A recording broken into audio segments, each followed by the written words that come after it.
तुम्ही बघू शकता इथे मिक्सरच्या भांड्यामध्ये छान असे तीळ घेतलेले आहे. याला छान असं जाडसर पावडर आपल्याला करायचे आहे. तुम्ही बघू शकता इथे घेतले आहे गूळ. हा कोहिनूर गूळ आहे. तुम्हाला कुठलंही इझिली भेटेल मॉलमध्ये किंवा मोठ्या शॉपमध्ये. तर हा चिक्कीचा गूळ आहे. आता मी याला फोडून छान असं बारीक आपल्या भांड्यामध्ये म्हणजेच आपल्याला याचा पाक करायचा आहे. तर आपण याला फोडून पाक करायला तयार करणार आहोत.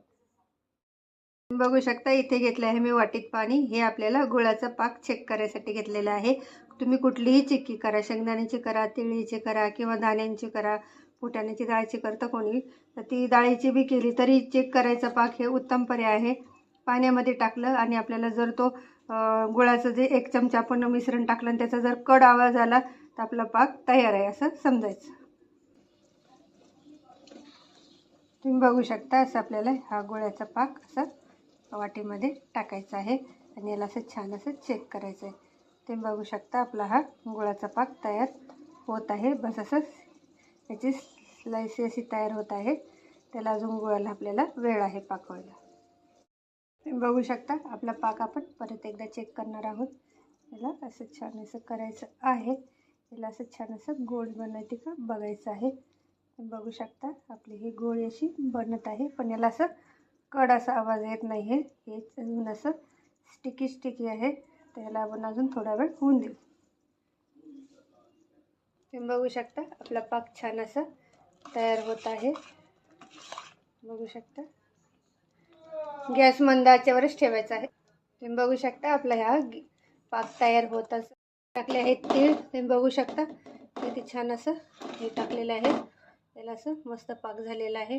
हे तीळ एकत्र नका टाकू, कारण काय होतं कधी कधी गुळामुळे ना आपण एकदम तिळची पावडर टाकली की ते घट्ट होतं आणि मग आपली चिक्की कुरकुरीत होईल नाही. त्याच्यासाठी थोडं थोडं टाका. आपल्याला अजून थोडीशी पावडर टाकायची आहे. अशा पद्धतीने छान असं करायचं आहे. हिवाळ्यामध्ये चिक्की अशी करून बघा.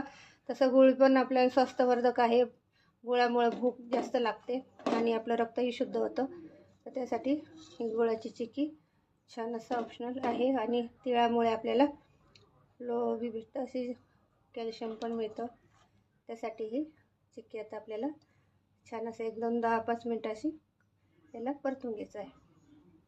बघू शकता छान असं तिळाचं आपल्याला झालं आहे. थोडीशी बाइंडिंगसाठी मी अख्खी तीळ थोडी ठेवली होती भाजलेली, ही पण आपल्याला याच्यात टाकायची आहे. आणि याला छान असं एकजीव करून आपल्याला याची चिक्की तयार करायची आहे.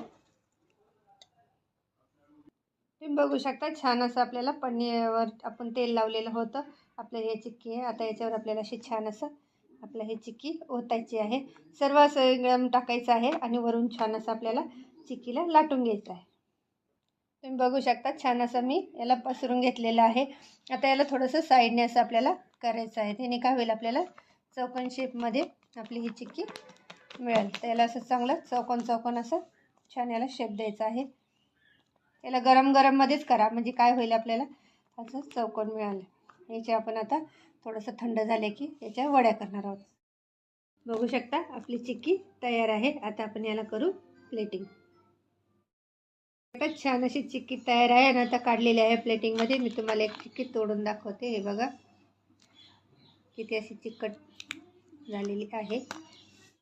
बघू शकता आपली ही चिक्की छान झालेली आहे. आणि मी तुम्हाला एक तोडून दाखवते. बघा आहे ना क्रिस्पी, एकदम छान अशी मार्केट स्टाईल अशी, जशी बाहेर आपण खातो तशीच एकदम क्रिस्पी बनलेली आहे.